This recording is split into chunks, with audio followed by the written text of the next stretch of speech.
I'm not Bangladeshi. এবার বাংলাদেশে নিজের বিচার নিয়ে ক্ষোভ ঝাড়লেন বাংলাদেশের সাবেক প্রধানমন্ত্রী শেখ হাসিনার ভাগ্নি ও ব্রিটিশ এমপি টিউলিপ সিদ্দিক। বাংলাদেশের আদালতে দুর্নীতি দমন কমিশনের মামলায় ইতিমধ্যেই তার বিরুদ্ধে বিচার শুরু হয়েছে।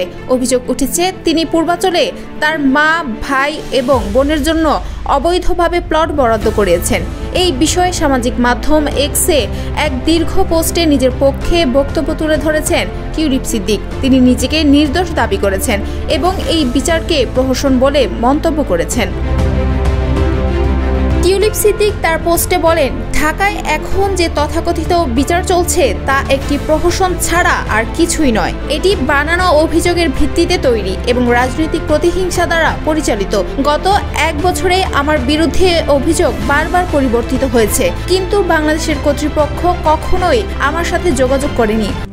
RICL TMX, যুগের পর যুগ স্থাপনা থাকে মজবুত। আমি কোনো আদালতের সমন পাইনি, সরকারের পক্ষ থেকে কোনো সাড়া পাইনি। তিনি আরও উল্লেখ করেন, যদি এটি একটি প্রকৃত আইনি প্রক্রিয়া হতো তাহলে সংশ্লিষ্ট কর্তৃপক্ষ আমার বা আমার আইনজীবীর সাথে যোগাযোগ করত, আমাদের আনুষ্ঠানিক চিঠির জবাব দিত এবং তাদের কাছে থাকা প্রমাণ পেশ করত। কিন্তু তারা মিথ্যা এবং হয়রানিমূলক অভিযোগ ছড়িয়েছে, যা মিডিয়ায় ছড়িয়ে পড়েছে, কিন্তু তদন্তকারীরা আনুষ্ঠানিকভাবে আমাকে কখনো কিছু উপস্থাপন করেনি। এদিকে দুদকের তদন্তে পূর্বাঞ্চল নতুন শহর প্রকল্পে শেখ হাসিনা, শেখ রেহানা ও তাদের পরিবারের সদস্যদের নামে 6টি প্লট বরাদ্দের তথ্য পাওয়া গেছে। এই প্লটগুলোর মধ্যে একটি শেখ হাসিনার নিজের নামে, অন্যটি তার ছেলে সজীব ওয়াজেদ জয় এবং মেয়ে সাইমা ওয়াজেদ পুতুলের নামে। এছাড়া শেখ রেহানার নামে একটি প্লট, তার ছেলে রাদওয়ান মুজিব সিদ্দিক ববির নামে একটি এবং তার মেয়ে আজমিনা সিদ্দিক রূপন্তীর নামে একটি প্লট বরাদ্দ করা হয়েছে।